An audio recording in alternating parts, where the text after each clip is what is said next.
GR లిస్టులు bore పాయింట్లు survey చేస్తే గ్యారంటీగా వాటర్ పడతాయా? నమస్తే అండి, నా పేరు విశ్వసేతునాథ్ రెడ్డి. సో మేము సైంటిఫిక్ మెథడ్ ద్వారా బోర్ పాయింట్ సర్వే చేస్తాము.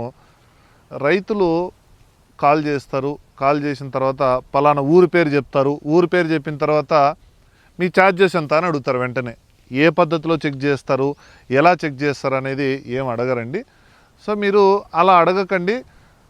మీరు ఏం చేస్తారంటే వెంటనే ఛార్జెస్ అడిగినప్పుడు మేము ఆ ఛార్జెస్ మీకు చెప్పినప్పుడు మీరు ఏమడుగుతారంటే గ్యారంటీనా అని అడుగుతారు. సో గ్యారంటీ అనేది ఎలా ఉంటాయంటే మనము అక్కడున్న ఏరియా ఫార్మేషన్ మేము పొలంలోకి వచ్చి ఈ పొలాన్ని మేము తరువుగా చెక్ చేసి మీ పొలం అంతా తిరిగి అందులో వాటర్ ఉన్నాయా లేదని సర్వే చేసిన తర్వాత సో అప్పుడు మీరు మమ్మల్ని క్వశ్చన్ చేయొచ్చు. సో మీ ఇక్కడ గ్యారంటీగా వాటర్ పడతాయి లేదా మీరు అప్పుడు మమ్మల్ని అడిగితే సో మేము సమాధానం చెప్తాం. ఇక్కడ గ్యారంటీగా వాటర్ పడతాయి లేదా వద్దు, ఇక్కడ వద్దు అని చెప్పేసి అప్పుడు మేము సమాధానం చెప్తాం. కానీ మీ పొలంలోకి రాకముందే మీరు గ్యారంటీగా వాటర్ పడతాయని మీరు అడిగినప్పుడు మేము ఏమని సమాధానం చెప్తామండి.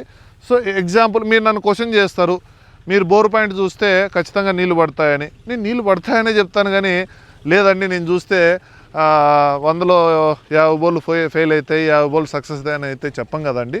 సో మీరు అలా అడగకండి, మీరు సబ్జెక్ట్ తెలుసుకోండి.